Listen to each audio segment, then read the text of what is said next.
was pretty big. It was a really big, strong swell, about 8 feet. It doesn't really hold much over about 8 feet, but it's very thick when it gets that big, and it holds it. It's a serious wave, and it was one of the better banks. The bank was truly on one side of the bay, so that right in the middle against the rocks on the other side was just all ripped. Looked like sunset. That was a good way to describe it, like Sunset Beach. There was virtually no waves breaking, right to the shore break. It was that deep, and these really big less coming through, and I'd been out there for a couple of hours by myself. And anyway, this guy paddles out, and I just thought, oh yeah, I haven't seen this guy before, because even back then, not many people surfed there. And I didn't sort of make contact, you got to let them know they're not absolutely welcome. and he's ridden a few waves, and I'm just surfing away, and then I'm on this one particular wave, and I was just coming out of the barrel, and I've looked up, and here he is trying to take off. He didn't even realise I was on the wave, and he's just dropping down the face. And as I've come out of the barrel, I've sort of straightened out. I think I said something fairly explicit to him, and gone around him, and he doesn't see him, and he's just freaked out and fallen off because he didn't realise I was there. It was genuine. He wasn't just trying to hassle or anything. And so I've just paddled out. I've looked in and seen him swimming and gone, oh, I got rid of him. And I've surfed for about 20 minutes, and I've come in and looked, and I can't see him on the beach, and I can't see him anywhere. And I've looked over, and he's in the rip, right in the middle of the rip. And I'm going, oh no, I've got to rescue him. And I've gone, oh, I'll catch a couple more waves first. He looks all right.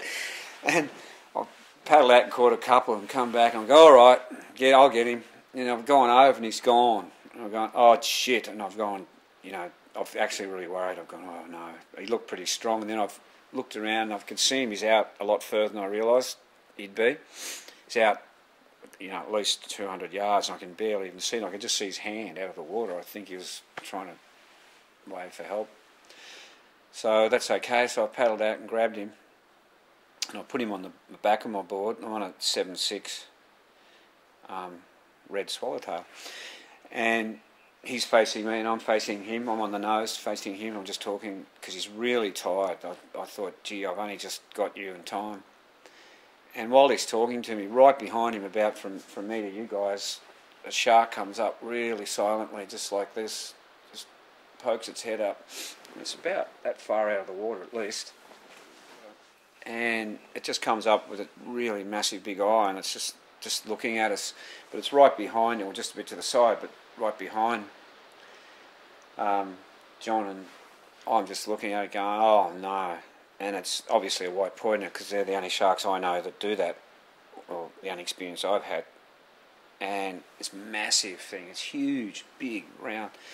So, and it just slides really silently back down. And I've just gone, oh, we better start going in, John. I think, we're getting a long way out.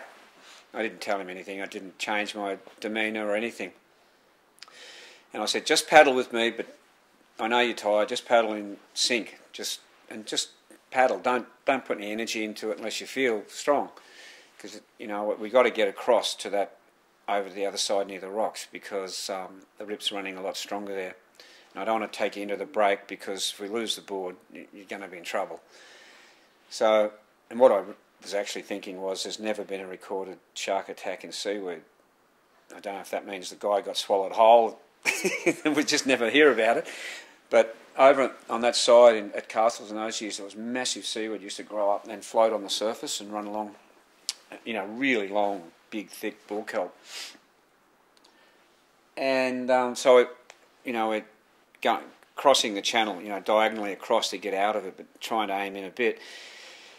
And while I'm doing that, every now and then I can see the shark, and it's down about, 8 or 9 feet down in the water, and swimming super slow, just barely moving faster than us, and it's circling, obviously. And 5 minutes later I'd see it again. I'm just looking down and just going, whoa, this is not good. It's really interested. And I figured it was interested in John, not me, because he's tired, and and I've put him at the back of the board. I figured, well, I'll save you, but I won't die for you. you can go to the back. And I don't know why I thought the back was more dangerous, but anyway, actually it's not true, because at the front I had the power to paddle the board and steer it better. And we get over into the kelp finally, and I haven't seen it for a little while, so I figured that meant that it just nicked off. And we come into the kelp, and then I've gone right down the edge of the rocks, keeping as much as I can out of the rip, and gotten right into the beach. And on the beach, it's really deep, and the waves are just surging up a bank. It's really steep, so the waves are kind of doubling up and just going boom and running up the beach. It's quite intense. And I'm only about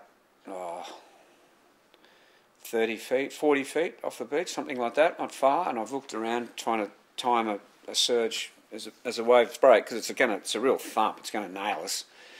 And I look around, and the wave's got ledges in it, like a triple, double up shape.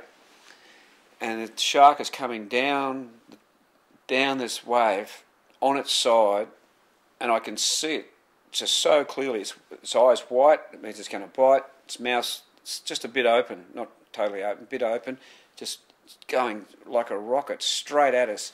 I've just lifted both my feet and grabbed the board and gone, it's just, going to hit us, and we're going to go flying. It's going to grab John, and nothing happens. Just doesn't happen. And now it's got me really. I'm just going, what the hell is going on? That is really strange. So the next one's come, boom, we get washed up the beach, and and John shakes my hand. I give him a lecture, he shouldn't surf, he can't swim in, and who told him to come here? Which isn't true, I didn't say that, but, I